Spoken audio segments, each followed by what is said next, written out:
Lord knows I could probably do about a 7-hour video about this if I really tried, because I've always felt that people tend to use words in ways they really shouldn't be. And this is coming from a guy who basically has his own vocabulary, admittedly. But what it really boils down to for me is the simple fact that I feel certain words are perhaps in need of a better analysis than they have previously received, especially in the way I use them. So, forgive me for this little segue into definitions. No music, no music. I'm not doing edits for these. At least not for this one. You voted for it, guys. You got it. No edits. But seriously, though, let's talk about a couple words right off the bat here. First and foremost is a word I think is used a little bit too much and a little bit. Well, it's one of those negative stigma words. It's called fanboy, right? Now let's be clear. When I am defining fanboy, I am using it in a negative way. But let's actually define the difference here, okay? I love FF6, okay? I think Final Fantasy VI is the greatest game ever made. That has not changed in forever. I think it's awesome. I love that game. I did 2 streams of a full lore run of that game, basically in a row. I've done like 5 videos on it. I could do more. In fact, I technically plan to do more because when I do the marathon, one of the games I'm going to be playing is FF6, and I'll be talking about it the whole damn time. I love that game, right? I really do. What separates me then from a fanboy about that? Well, there's 2 big differences. Number 1, if you came to me and said, I didn't really like FF6, I mean, it was alright, but, not really my thing, then unless your name is Omni, I'm not going to jump all over your case about that, because that's just your opinion, you're entitled to that. And there's nothing wrong with that, especially if you actually say it with a degree of reasonability, like, say, I didn't like it because ABCD, right? That's kind of significant because the most extreme form of fanboys will take personal offense to the fact that you don't love or even like the things that they do. For example, if I was a fanboy, I might go actually and attack you, saying you have no taste or you just can't recognize quality. I'm sure some of these kinds of arguments sound familiar to people who are watching this video right now, because I'm sure you've heard them before in this exact same context. Well, you just don't understand, true greatness when you see it. Or, oh, and sometimes they really get stupidly dirty about it, like, oh, I guess someone like you couldn't appreciate something like this. Just the sort of passive-aggressive implied insult, because they're idiots. Let's just get this out of the way. But that is admittedly an extreme form of fanboy. Let's move on to the next step of extremism, one step down here, which is, let's say I love FF6. I know, it's hard to imagine.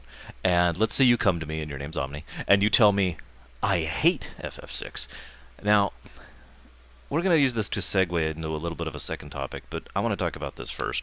If you actually tell me you hate FF6, you are one of 2 kinds of people, generally. You are either someone who is trying to, get a rise out of me because you get kicks out of that, or you genuinely hate the game, and A, B, and C, D are why. And my automatic response to that is going to be twofold. One, yes, I'm going to be just a little bit hurt. I'm going to admit that. Because we as human beings actually have that kind of thing where if something that we like is maligned or disliked by someone else, we tend to take it as an affront to us because we have invested so much of ourselves into that thing. You follow? That's natural. The catch is, of course, to try and suppress that and try to not react to that or overact to that. Instead, to say, well, that sucks that you'd hate it, but, my immediate next reaction, which I was getting to, is, can you tell me why? And I've actually had discussions with people who really did not like games or movies or whatever that I loved, and we just talked about it. It was like, here, I don't like it. Let me give you an example in reverse. Someone once really, really liked Battlestar Galactica. I mean, loved the hell out of that show. And as I've said before, I don't really care for it. And we just talked about it. There was no hate. There was no, fanboyism. There was nothing. It was just, oh, well, I didn't like this and this, but I got to tell you that this and this and this were really well done, and blah, blah, blah, blah, blah. That kind of a thing, right? I think that's important to note because, of course, a fanboy, even a more moderate fanboy than the extreme version, will usually take that initial reaction of, personal attack and immediately flip it right back around, or act out, or generally be a nuisance and say, "Oh, how dare you?" or "What's wrong with you?" or whatever, something like that. I can't emulate this very well because I just don't think that way. I apologize, but you do get where I'm coming from, I assume. The general idea here is a fanboy is someone who takes that logical reaction and rather than acting to it logically, takes it to an extreme. You don't like what I like, therefore screw you. Now, There is one other thing that defines a fanboy or a lack thereof, and that's the idea that you are unwilling to admit fault in the things you like. I think this is an equally important definition because FF6 is a flawed game. It's not very flawed, in my opinion. I think it is an absolute masterpiece, obviously, but it has cracks in it. The encounter rate comes to mind immediately, and the somewhat poor attempts at localization, both the first and the second time, the fact that it hasn't received the re-release, the fact that, I could go on. Let's just not go into it. It has flaws. But in my opinion, the difference between loving someone and being a fanboy for someone is I love this regardless of its flaws, acknowledging its flaws, understanding and accepting it for its flaws. Whereas a fanboy refuses to see him, refuses to acknowledge him, denies them, and will actively, vapidly attack anyone who tries to point out those flaws. You see the difference here? One of the other things that really is significant here, if you really think about it, is the fact that fanboys often come as a product of their society, of the people they've been around. I don't mean society in the large-scale sense. I mean like local, their social group or whatever, how they've been raised, that kind of a thing. I've actually known a couple people who were fanboys, who were very clearly fanboys, basically because of their upbringing, or who they'd been around for the last several years, or because they had been so viciously and violently attacked socially, vocally, etc., for the things that they liked, that they just kept building up and building up this harder and harder skin until it got to the point where they refused to acknowledge anything wrong with anything they liked, and any attempt to tell them that they were wrong or that someone else didn't like them was just a personal attack and they needed to respond in kind. I'll get more into this topic. Well, let's go ahead and do that after we talk about the next definition, because there is something else to talk about here. But first, let's talk about hate boys. Definition number 2. A hate boy, well, I could summarize and say it's the exact opposite, but let's go ahead and go into this, shall we? Let's say I don't like the X-Bone. That's, again, pretty easy to do, because I don't. And I could list the reasons why I don't, but I don't think those are relevant, because that's not the point. I could pick anything. I don't like this 10-sided dice. I hate you, 10-sided dice, because you always roll 3s, and I don't need 3s. But seriously, it doesn't matter what I'm pointing out. I'm just trying to make an example here, okay? But I don't like the X-Bone. However, I know several people who do. I know one person personally, and 3 people, I guess I'm doing this in the wrong direction. I know 3 people in person and 2 people personally, aka online, who actually really like the X-Bone and have every intention of picking one up. And that's fine, that's great. I have absolutely nothing wrong with that. Really, I don't. I mean, why would I is actually my immediate reaction to that, but you get where I'm going with this, because a hate boy is basically the diametric opposite of fanboy. I hate this, therefore you must, and if you aren't, you're stupid. That's probably the best way I could describe that. For example, let me just toss this out here really quick. Let's say that I look at that 10-sided dice over there, and I really hate that 10-sided dice because of A, B, and C, okay? Now, if I was an extreme form of fanboy, anybody who did not also similarly hate it, and as I lay out and rant at them over how much A, B, and C piss me off, I can't fake this very well, I'm sorry, then, obviously there's something wrong with them, and I'm going to act that way. I'm going to behave that way because there's something wrong with them. And I'm going to treat them like they're stupid or invalid, or they're just broken, or they're just uninformed. And usually, and this is true of fanboys as well, hate boys and fanboys both, but hate boys more. They generally don't let it go. They will just keep mashing on something over and over and over. Let me give you a literal example, okay? I have been accused of being a hate boy for Mass Effect 3. And I know. Several of you are probably saying, yeah, right. Because I'm not. And by every definition I just gave, obviously I'm not. I know almost in the hundreds at this point of people who have messaged me about why they like Mass Effect 3 and given their well-reasoned opinions. I like it. This and this and this are why, regardless of the ending. Or in some cases, I like the ending. I've heard people actually defend the ending and do so logically and with their own personal reasons. And I am awesomed by that. I think it's great that someone could actually take that and love it. I really do. And that's the difference between me and a hate boy. You follow where I'm going with this? Now, I'm not going to spend too much time on this because, again, a hate boy is basically just a mirror of a fanboy. The real catch is you'll tend to see more hate boys than fanboys nowadays. And frankly, I think one of the reasons why is it's become a little bit too popular. I know, that sounds like an indie thing to say, but it's true. It has become so socially acceptable to be a hate boy, to hate on things, that people just do it because that's what you do. How many people have bashed the crap out of Blizzard games because bashing Blizzard games is cool, not because they have any reason to? Let's make it clear. There are reasons to. That's not the point I'm trying to make. That's someone who has a genuine grievance. Someone who is a hate boy either doesn't have a genuine grievance or does and takes it to a stupid extreme. Because they're stupid. I'm sorry, like I said, I'm not going to lie about this. Both hate boys and fanboys, in my opinion, are stupid. At least at the moment. I'm not going to say they're stupid as in they're suboptimal. I'm saying that as an insult. They are insulted. How's that? Is that better? But I do want to be a little bit understanding, and this is the third thing I really want to get into. It's the word troll. Because a lot of fanboys and a lot of hate boys are fake fanboys and hate boys. They're actually just trolls, right?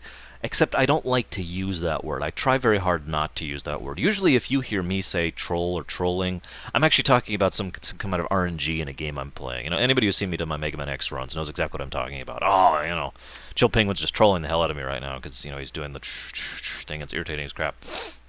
So I try very hard not to use the word troll to ascribe to people. And I can describe why very simply. See, what I usually define as troll is a toxic, disgusting, worthless, decadent, horribly terrible, worthless, disgusting, I think I'm looping myself here, human being who deserves to die. You see what I did there? You see where I'm going with this? That's what a troll does. They try to provoke a response with the intent, deliberate action to try and make someone react. Now, I don't think that's funny. I don't. I know some people are trolls because they think it's humorous or because they think they'll get a laugh out of it, and that's not funny. But the people who I would qualify as trolls are basically the extreme of that group. The people who really are horrible people, who really should just go away. I'm not saying they should die, that's stupid. But you get where I'm going with this, right? I'm sorry, that was a really bad fake troll attempt. I'm not good at trolling, I apologize. my early attempt. But I do hope you understand where I'm going with this.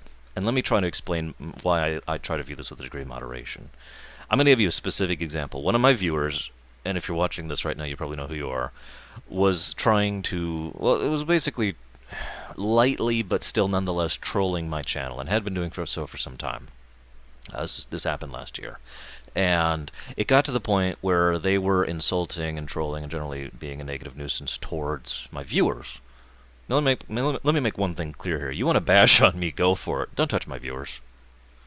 So it got to the point where they had crossed the line, and I went ahead and banned them from the channel, right? I got a message from them not too long after. And it was, I'm not going to go into the details, that's not important. The important part was it was an apology. It was them saying, I'm sorry, I pushed the line, I didn't mean to, this, and that. Can we make up for this? I said, yeah. Unbanned them. No problem since. What I'm trying to say here is that not every person who is trolling is a troll. You follow where I'm going with this? Not every person who is engaging in that behavior is a horrible person. I mean, for God's sakes, how many times does Pax rag on me every day, you know? But he doesn't mean it with that toxic intent, and I know he doesn't. The catch is knowing when they do, and generally there's no way to know that. I know Pax doesn't because I know him. I've known him for almost 2 decades now, you know? I guess a decade and a half at this point because we're at the 15-year mark, but whatever, you get the point. How do you know that? Well, you don't, and that's the catch. And that's one of the reasons I try not to use that term, because I feel like just using the term by itself is unfair. I am ascribing to someone the attribute that I personally define as the absolute worst example of what they might be, and I feel like that's a little bit unfair of me. But that's what I think of as troll. Someone who is the worst possible example of that. Someone who is trying deliberately and intentionally to just screw with you because screw you. You know? Now I know, well, originally there was another word, 2 words actually, I was going to define here. Some of you may not know this, but when I do these videos, especially when I do these short discussions, I usually run through a practice session in my head while I'm, running around cleaning the house or doing dishes or exercising or whatever. And it got to the point where I realized that I couldn't actually discuss these terms without getting a little too close to topic material I don't want to talk about. For those of you who are relatively new to me, I try not to talk about things that, for lack of a better definition, generally get a rise out of people. Politics, religion, more specific examples such as abortion or gay marriage or whatever the local hot topic is, because it changes as the years go on. I try not to discuss those things in general, and my reasons for doing so are very simple, because generally people aren't discussing them. They're arguing about them or they're yelling about them, because those things are very emotionally charged topics, and that's actually understandable. So I'm not judging here. My point is, I try to avoid those things, and so I'm going to go ahead and skip the next topic. In case anyone's curious, though, I'll tell you the words. The word was prejudice and postjudice. It should be pretty obvious just by the words what the definition was going to be and why I feel those are misused in modern era, but let's just move on. Because there's one last thing I want to talk about, and that's a term I've used for a long time, and I have been asked to define this term several times recently, actually, and I feel like I've finally got a solid definition I could put to paper on. That term is technically. Now, see, here's the catch. I am rather the kind of person who is extremely guilty of pulling technicallys all the time. Not technicallys. So what's the difference? The difference is actually really simple. A technically is something where I am trying to do exactly what I do with all these ruminations and videos, where I am trying to go into depth, not summarize, not synopsis, not try to get across a fake or false or otherwise inaccurate image. I'm trying to be as detailed as I can in order to get as accurate of a picture across as I can with my limited word use. You follow? That's a technically. If you ask me, well, which is your favorite Final Fantasy? Well, that's a bad example. I actually had an example of this recently, and I actually can't remember it. I do apologize. But it's basically something like that. What's your favorite blah? And my response was, well, within what category? And they were like, oh, don't pull it technically. I mean, I'm like, no. I wanted to define it because there's such different games that I feel like they need to be segregated a bit. So I could say, well, this is my favorite that, this is my favorite that kind of a thing, right? A technically, and I'm going to try to use that term from now on. I don't know, how do you spell that? Anyways, that kind of a word I will define as such. Deliberate intent to follow the written word of the law without following the intent of the law. What do you think? Because a technically is when a lawyer gets someone off of something that they did do because technically it doesn't apply in the way it was applied. Technically, I'm getting tired of saying that, is when I say, I really wish I had more specific examples. This is a pen and it is blue, and you say, well, technically, it's a writing utensil that is blue, or something like that. It's when you're basically doing something either just because you're trying to follow, like I said, the intent of the law, deliberately not following the, I'm sorry, you're following the writ of the law, deliberately not following the intent of the law, or you're just being a jackass. I actually know several people who do that a lot. It got on my nerves so badly. It's actually where the term came from. It was because I got really tired of them constantly pulling technicallys, and the person in question had a rather nasally voice. That's where the term came from. Technically, you see kind of a closing throat at the end there. That's why it got exaggerated to what it is nowadays. Because oh god, it drove me crazy. I get so sick of technicallys. And that's the real difference between the two. I'm sorry, I really wish I had more examples of that off the top of my head, but I don't. There is one last thing I wanted to define here real quick like. I actually had like 3 other words to define, but as with the before, I realized that I probably shouldn't. But let's go ahead and define one last word, and we're going to use the word writer. Okay? I have actually used that word a lot, especially lately, and with regards to myself as well as others. The real thing here is I had a few messages from people who were saying, why are you calling yourself a writer? You've only written like 2 books, to which I was like, okay. When I say writer, that's pretty much my own catch-all term for someone who does writing. I guess like I'm trying to if I'm authoring a D&D campaign, that's writing. If I'm making a television show and I'm the creative consultant and executive creator on that show, I have creative control, in other words, writing. If I'm designing a setting in my head, writing. If I'm working on a game, writing. You get where I'm working on the setting of the game or whatever. Now, I mentioned that because I'm actually a pretty good writer, but I'm actually a pretty bad author. The difference here being a writer is someone who will sit down and set up a setting, situation, story, character, that kind of thing, right? An author is someone who will actually write out the specific lines.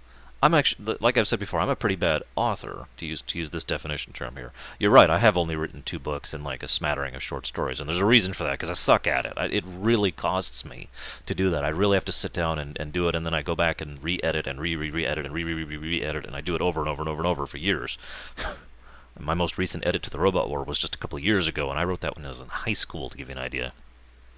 Actually, I was in college when I did that, wasn't I? Whatever. Point being, I was in the 90s.